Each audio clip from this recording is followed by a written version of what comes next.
in a French immersion in school, so I'm technically bilingual, but I'm 30 and that was like almost 50 or almost, I don't know how many years ago now.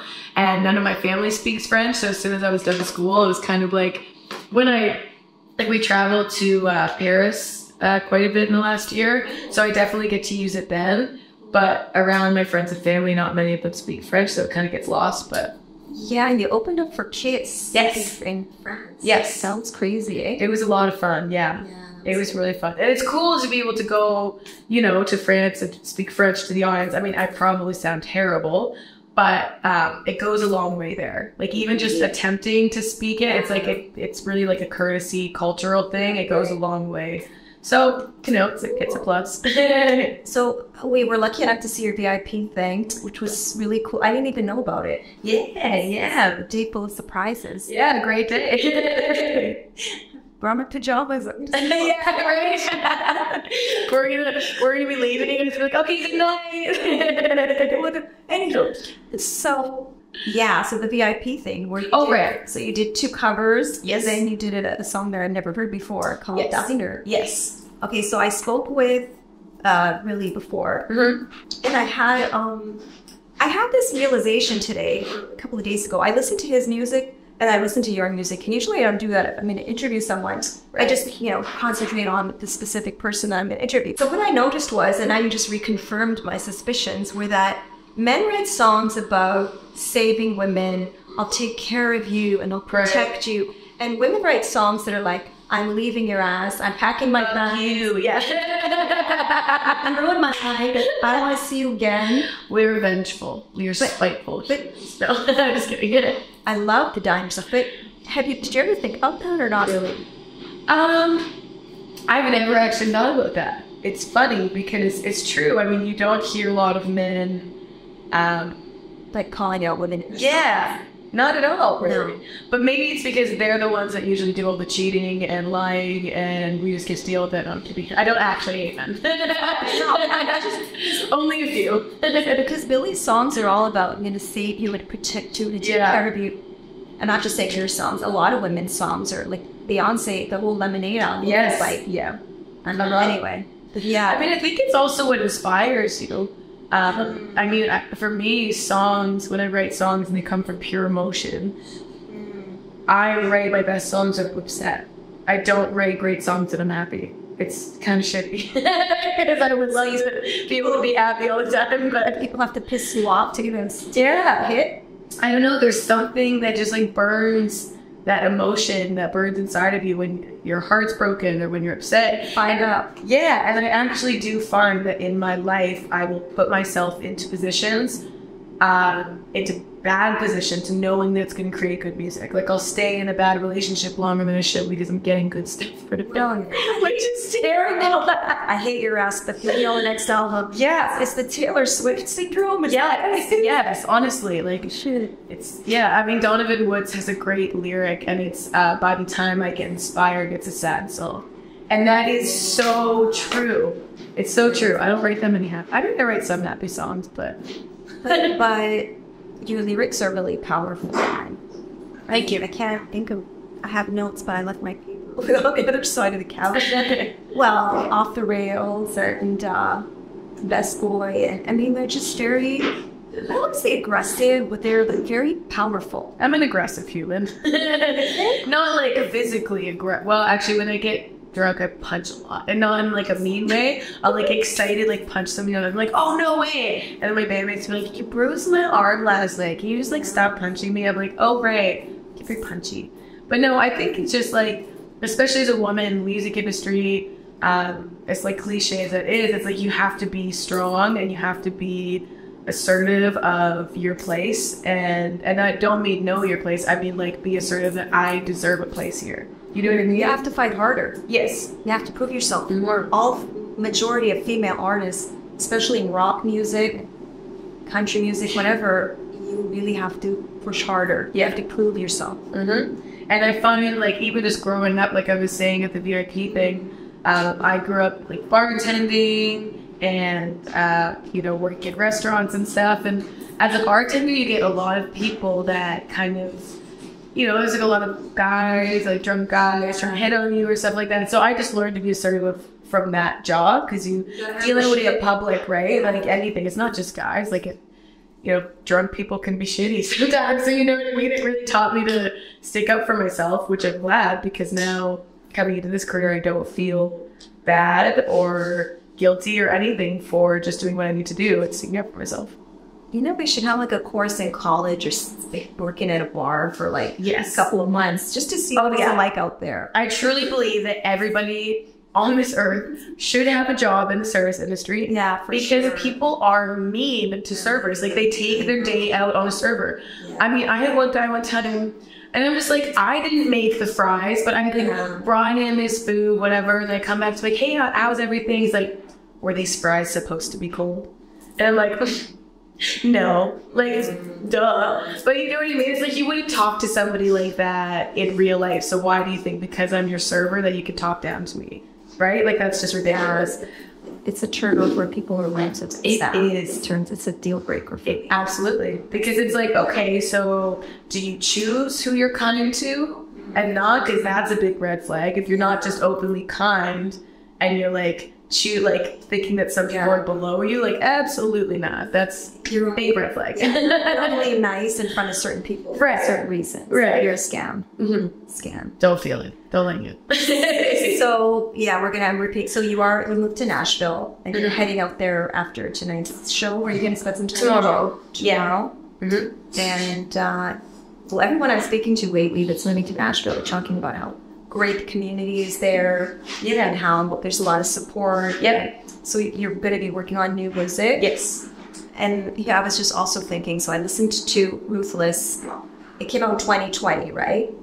And as I said, I saw you opening up for Glorious Stars. Right. Yeah. Yep. And you killed it. You were like, you had this energy. It was like kind of, actually, you were just stomping on the floor a lot. Like, I thought you were going to break through the stage. Do you remember that, or do you just do that everywhere? I do that a lot. Wow. You were stomping it so hard. You were like really into it. And so that was this year. And so now the touring is going to stop for a while. A little bit. I mean, not too long. I get very restless, but I need to give myself space and time to finish the album. It's been a year-long process of writing it, you know, recording a few songs, not quite getting it right, and tuning and stuff like that. So it's difficult when you're on the road constantly. Like, I mean, this year, I think there was 9 months where I was home for 3 weeks out of 9 months. It was nuts. I loved it. But there's not a lot of time to concentrate on writing when you're constantly coming and going. So it is important to just have that chunk of time of nothing else and focusing my energy all on that. So that is the next step. It's going to be weird though, because I've become very accustomed to, I'm always leaving. I'm always packing it. Like, I've lived under a suitcase for the past year. There's always been a suitcase open on my floor that I'm either unpacking or packing and then leaving. So, which, I mean, I'm glad that I get to have a little bit of downtime, but I think it's going to be a weird transition of that, like, on the go to then just being still. You know what I mean? Yeah, but the holidays are coming up. And you're going to be with family. And for sure. You're going to do it, your new tour kicks off. You're going to do a new tour next year? Yes, but I would have nothing booked yet, which is also crazy. On purpose. Okay. We're doing, like, it's a strategy of, like, not booking anything. We are getting this album out, and that's the only focus, which I'm excited about. It's a scary move because I'm, used to touring all the time. I say we're probably going to pick up touring in March, to be honest. But, that first chunk of the year is going to be interesting.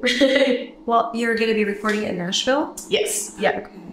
I'm curious, like, what this new album is going to be like, because I know Ruthless is probably written in your 20s, and it was about all the crazy shit you do in your 20s. I'm still doing. I haven't grown up at all. No. Well, the 20s are meant to be, to make a lot of mistakes. Your 20s are designed for you to make all kinds of mistakes. Absolutely. Because that's how you're supposed to learn. I'm very happy that I chose to live, a very loud, crazy life, because I've gained a lot of experience of making mistakes and then learning from them. and then making them again and being like, oh, right. But no, I totally agree with that. You were meant to do all the things, make all the mistakes, so that when you get to your 30s, maybe you're still making mistakes, but you're a little bit wiser. You're a little bit, you know. Always make mistakes. Oh, yeah. Yeah, exactly. And you're not going to ever stop, so let's be honest. But I think you just know how to deal with them better. Or you hide them better. Or, yeah. But is the new music or the songs like different from Ruthless, or like? Yeah, they are. I mean, it's still me. It's still my voice, my kind of music. So it's always going to sound like me, but I'm trying something a little bit different where, I don't know, not so straight ahead rock. There's still going to be the like classic rock songs and that kind of thing, but I'm just trying to branch out a little bit, maybe show a bit of the softer side. Well, Diner, the song that you sang just before, is really beautiful and kind of country-ish, and like what I mean that whenever Marcus is sucking up. But I love that the rasp in your voice and that emotion. You have a very emotional voice. Like it is what it is. I'm an emotional person. Well, for better or for worse. Well, you can't get up and sing in front of people and be like dry ass. Yeah. No one's gonna come see you. And people, especially post-pandemic, we're all like a wreck. Everybody wants to cry. Oh, yeah. Sing blast music in their car. Just get it out. Ugly cry. Yeah. Okay, what's your ugly cry album? Ooh, that's a good one. We're drinking alone at home, crying album. Oh God, there's so many. I don't know if there's an album, but there's certain songs from artists. Like Jason Isbell, as an artist, I would just like sob. His song, like "Cover Me Up," is what that brought me to tears the first time I heard it. Speed Trap Town, Elephant, like those songs are literally just heartbreaking. Donovan Woods has a lot. He's a Canadian folk artist, amazing. He has a lot of heartbreaking songs. I think a lot of like folk kind of singer-songwriter stuff, which I really love. That kind of has that. Have you heard of Alison Russell? No. Like, oh my God, I went to see her a couple months ago, and she's nominated for a Grammy. Amazing. She's from Montreal. Oh, need to listen to her. Yeah. She did her Brandon Carnelon sings on her album. Oh, I love Brandon Carnelon. I'll have to check out Alison Russell. Like, I will. You're gonna freak. And like, I think she's in Nashville too now, or Newark. Anyways, man, everyone's in Nashville. Yeah. It's crazy. Like people are moving from LA and all over the place. So that used to be like big music meccas. It just feels like everybody's going there for some reason. It's becoming a thing. I love that the genre that they call Americana, which is just kind of folkish. Yeah, or it's everything. I love that it's really becoming more and more popular. So yeah. You know why? Because it's really good storytelling in the songs. Yes, 100%. It's not just booty, booty, booty. Yeah. It's rocking everywhere. I mean, I love good rock songs and booty songs, but like, you gotta check out Alison. There's so many great art. And I just heard the Larkin Poe album that just dropped. They are super talented. Oh, yeah. Really good. And it's not just enough, the lyrics are just so great. And then, so you said you have to wait for like heartbreak to write like songs? Or? Not always. I just find that I definitely feel them quite a bit when I'm going through something. And I feel like they are maybe more powerful in a sense. But I think it's just because it hits that emotion. I still, there's every day, not every day, but if I feel inspired, I'll pick up my guitar or I'll pick up my phone and just like record something, whether it's a verse or one line or something like that. So yeah, I don't think I need heartbreak to be inspired, but definitely the songs come in a bit easier. You're just writing from the heart. Yes, and people feel that. I hope so. Well, yeah, that's the goal. Yeah. I love when I hear a song that like gives me goosebumps or something. You know what I mean? Like, I would love if my music did that to somebody. It does, though. Stop. There was a couple from like North Carolina that came. Yeah, that was cool. They flew in to see you guys. That must feel good. It does. It does. Well, thanks for talking to us, Montreal Rocks, and I can't wait for the show, which is coming up soon. Yes. And do you to relax now? I'm gonna go have a drink and chill out for a bit before the show. When is the music gonna drop? I don't know yet. It's almost all done. I got a couple more songs that I just like want to write or feel like it's not quite there, but I say 90% of the album was written already. So I'm just chasing those last few songs to beat what I have. Going in end of November up until Christmas, trying to get the bulk of it, and then hoping to have it done by the new year. That's hopeful. Been like a year. So I'm like, okay, I just need to do it. Okay, but if the pandemic taught us anything, it's like there's time frames don't make sense anymore. Yeah, like, I know, right? What is there's no schedule, whatever. Yeah. We might be under another lockdown. Who knows? No. I want to go to Nashville. They didn't shut down. I have a feeling that Nashville's going to be really good for you. And I think maybe, like, I am psychic. I'm psychic. Like I said, Ruthless is a great album. It's your 20s. You were exploring different moods and situations and whatnot. And now you're going to be entering your 30s. It's like a new direction. Yeah. You're living in a new place, new chapter. Like are you going to get a little more folky? I think so. I think so. I mean, I've always written my songs. All of them start out as folk songs. Okay. Yeah.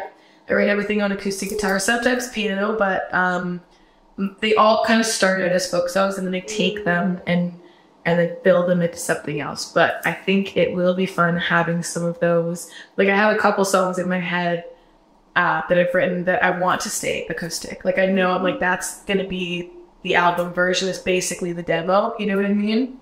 But for the majority, it'll be built out kind of like rock songs, some sad ballads, but there definitely will be a bit more of that like folk in it. There's this really great summer concert series that Brandy Carlisle is doing. Have you heard about it? No. It's like Women of the Canyon. Okay. Joni Mitchell and all kinds of things. Like a lot of great folk singers are going to be there. Is it in LA or is it Canyon? I think LA. But then it's like, I think it's somewhere in California. I forgot. I saw a little clip about her. Like, how am I going to get there? Yeah, you gotta get there. No, I love her. She's amazing. Well, there's amazing artists that are going to be there. Cool. You should be there. Maybe I will. Even if I'm just going to watch. Thank you so much. Awesome. Yeah, thank you.